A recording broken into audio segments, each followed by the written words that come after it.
Good evening friends. चलिए कल के लिए एनालाइज कर लेते हैं निफ्टी एंड बैंक निफ्टी में हम कैसे ट्रेड कर सकते हैं, कौन से हमारे लेवल्स होंगे, कब कौन से डायरेक्शन में हम जाने की कोशिश कर सकते हैं। सो डायरेक्टली चार्ट पर चलते हैं और आई एम सॉरी, निफ्टी से स्टार्ट करते हैं। ऑलराइट, सो ये निफ्टी का चार्ट है आपके सामने। सो लास्ट वीडियो में मैंने आप लोगों को बताया था कि निफ्टी में 25,900 का एक इम्पॉर्टेंट लेवल इंट्राडे में डेवलप हुआ है। सो प्राइस अगर इसके ऊपर ओपन होता है तो ये कहीं सपोर्ट बन सकता है। और आज आप देख सकते हो price,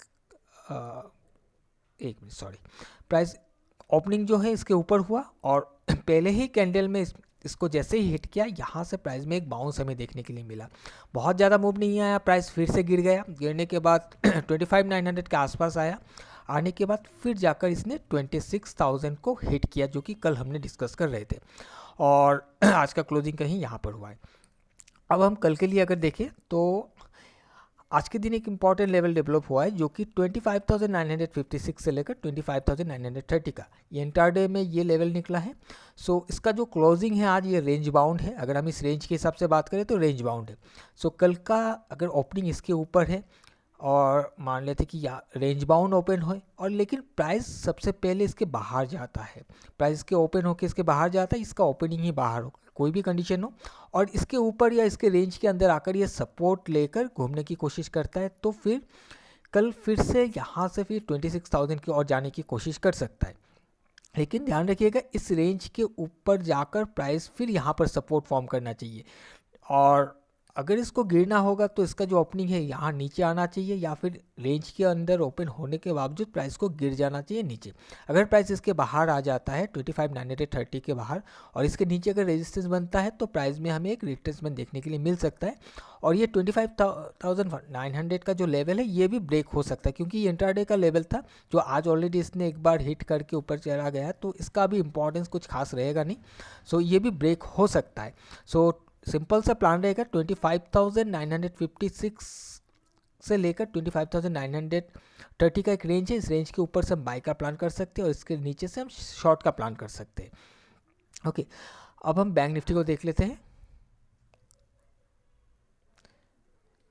okay, so bank Nifty, सो कल है बैंक निफ्टी का मंथली एक्सपायरी, और क्या होगा मंथली एक्सपायरी में देख लेते हैं।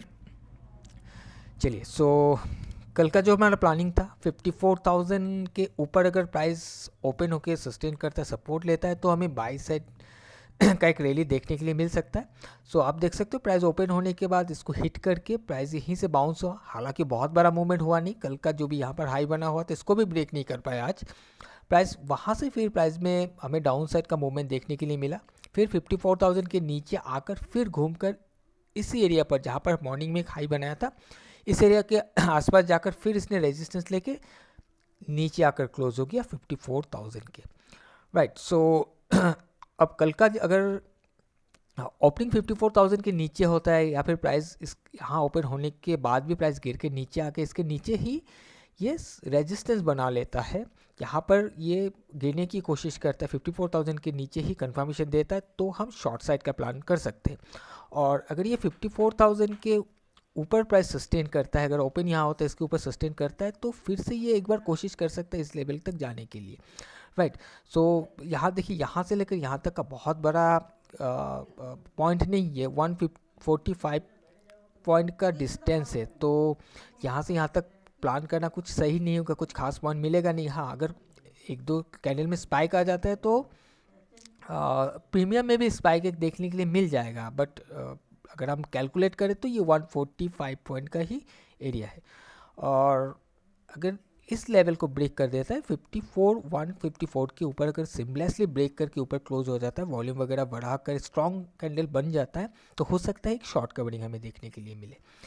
राइट, तो ये कुछ बैंक निफ्टी का मेरा व्यू है कल के लिए। बट अगर हम ओवरऑल चीज़ों को देखें तो मुझे ऐसा लग रहा है कि शायद एक रिट्रेसमेंट हमें देखने के लिए मिल सकता है, क्योंकि अगर मैं आपको डेली चार्ट में जाकर दिखाऊं, चाहे निफ्टी को देखो चाहे बैंक निफ्टी को, सो यहाँ पर अगर आप देखोगे तो एक तरफा रैली हमें नज़र आया है निफ्टी बैंक निफ्टी दोनों में।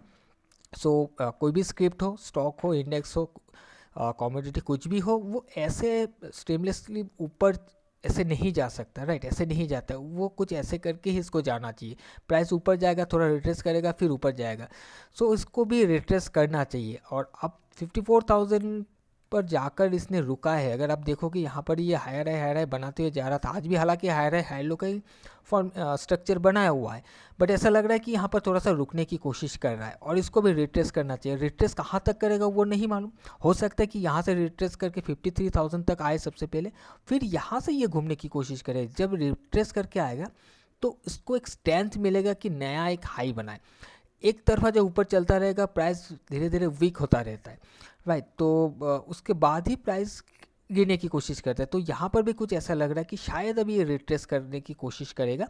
अभी ये रिट्रेसमेंट हो सकता है 53,000 तक हो, या फिर हो सकता है कि लास्ट टाइम जो ऑल टाइम हाई बनाया था 53,357 इस वाले कैंडल के अंदर आए, जो हाई बना हुआ कैंडल था उस कैंडल के अंदर आकर ये सपोर्ट बनाकर एक नया हाई बनाने की कोशिश करे, ऐसा भी हो सकता है। सो मेरा जैसा लग रहा है कि प्लान जो ये है कि एक रिट्रेसमेंट आना चाहिए। रिट्रेसमेंट आता है तो काफ़ी सही रहेगा, क्योंकि प्राइस में फिर एक स्ट्रेंथ मिलेगा एक नया हाई बनाने के लिए। ओके, सो आई होप कि आपको समझ में आ गया होगा क्या प्लान है मेरा कल के लिए निफ्टी एंड बैंक निफ्टी में। अब अगर हम स्टॉक की बात करें तो मेरे पास जो स्टॉक है सबसे पहला वो है TCS। सो TCS मेरे पास मेरे वॉच लिस्ट पर है लॉन्ग करने के लिए, बाय साइड के लिए। सो यहाँ पर अगर आप देखोगे एक इंपॉर्टेंट लेवल है 4234 का, इस वाले कैंडल ने आकर हिट किया था, वॉल्यूम बढ़ा दिया था, उसके बाद प्राइस अभी साइडवे है, इस कैंडल के अंदर ही है, राइट। और आज ऐसा लग रहा है कि प्राइस में वॉल्यूम आकर ऊपर जाने की कोशिश किया है। इस दिन भी साइडवे था, आज स्ट्रक्चरली अगर देखोगे तो लोअर लो लोअर हाई है, बट इस वाले कैंडल के नीचे से प्राइस अंदर जाकर क्लोज हो गया है, वॉल्यूम को भी बढ़ा दिया है। सो यहाँ पर 42,334 से लेकर 42,66, सो अगर 42,66 के ऊपर प्राइस सपोर्ट बना लेता है तो काफ़ी सही रहेगा, इसमें एक अपसाइड का ट्रेड हम देख सकते हैं। उसके बाद एशियन पेंट को मैं शॉर्ट करना चाहता हूँ मेरे वॉच लिस्ट पर, इसको शॉर्ट करने के लिए। हालांकि ये है तो बुल स्टॉक, अगर आप देखोगे तो ये हायर है, हेलो बनाते हुए ऊपर जा रहा है। और अगर हम थोड़ा सा चार्ट को स्क्वीच करें तो आपको दिखेगा कि इस जगह पर एक हाई बनाने के बाद प्राइस में ये लो बना था, राइट। यहाँ से कुछ ऐसे आया, फिर ऐसे गया, फिर ऐसे आया। अब प्राइस यहाँ से जाने के बाद अब ये इस वाले हाई को अभी तक ब्रेक नहीं किया, इसके आसपास से प्राइस रिट्रेस करने की कोशिश कर रहा है। अब हो सकता है कि प्राइस थोड़ा सा रिट्रेस करके नीचे आए, फिर प्राइस ऐसे घूमने की कोशिश करे, हो सकता है ऐसा, बट अब वो बात की बात है क्योंकि वो तो काफ़ी दूर है। बट कल के लिए अगर हम देखें तो मेरा सिंपल सा प्लान ये है कि कल मुझे इसको शॉर्ट करना है अगर मुझे मौका मिलता है। सो इसके लिए मेरा लेवल होगा कि 3,261 से लेकर 3,268 का एक रेंज है। इस रेंज पर या फिर रेंज के नीचे अगर रेजिस्टेंस बना लेता है तो फिर हम उसको शॉर्ट करने की कोशिश कर सकते हैं। हो सकता है कि इस वाले स्विंग तक ये आने की कोशिश करें, इसको हम टारगेट लेते हुए ट्रेड करने की कोशिश करेंगे। इसके बाद मेरे पास है HCL टेक। सो HCL टेक मेरे पास बाय साइड के लिए है, लॉन्ग करने के लिए है। इसका जो इंपॉर्टेंट लेवल है वो 1765 का है। 1765 के नीचे प्राइस इस दिन आया था, इस दिन भी नीचे ही रह गया था, वॉल्यूम बढ़ा दिया था इसके नीचे। अब अगर ये इंपॉर्टेंट लेवल है इसको हिट करके देखिए रेजिस्टेंस लेने की कोशिश किया है, अब प्राइस को गिर जाना चाहिए था, बट प्राइस यहाँ पर गिरा नहीं है। इस रेंज के आसपास यहाँ पर वॉल्यूम को बढ़ाया, वॉल्यूम बढ़ाने के बाद आज एक प्राइस का ब्रेकआउट हमें ऊपर के डायरेक्शन में देखने के लिए मिला, जो कि आज भी इंक्रीजिंग वॉल्यूम के साथ किया है। सो 1765 के ऊपर प्राइस अगर सस्टेन करके यहाँ पर सपोर्ट बनाता है तो फिर इसमें एक लॉन्ग साइड में ट्रेड किया जा सकता है। और लास्ट है विप्रो। सो विप्रो भी मेरे पास है बाय साइड के लिए।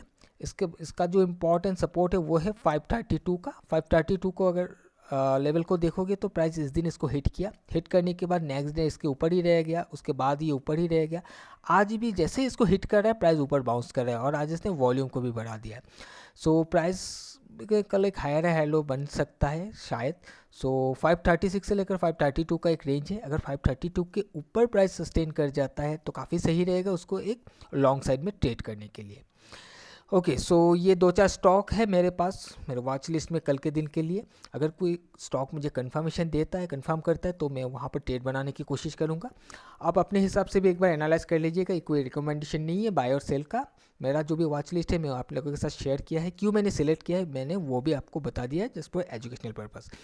सो अपने हिसाब से एनालाइज कर लीजिएगा। अगर आप कोई भी ट्रेड बनाते हो, मैंने जो भी एरिया या रेंज या सपोर्ट या लेवल जो भी बताया है, इस लेवल पर कुछ देखे बिना, कुछ एनालाइज किए बिना, और अगर आपको लॉसेस या डैमेजेस हो जाता है तो वहाँ पर मेरा या मेरे चैनल का कोई भी रिस्पॉन्सिबिलिटी नहीं रहेगा।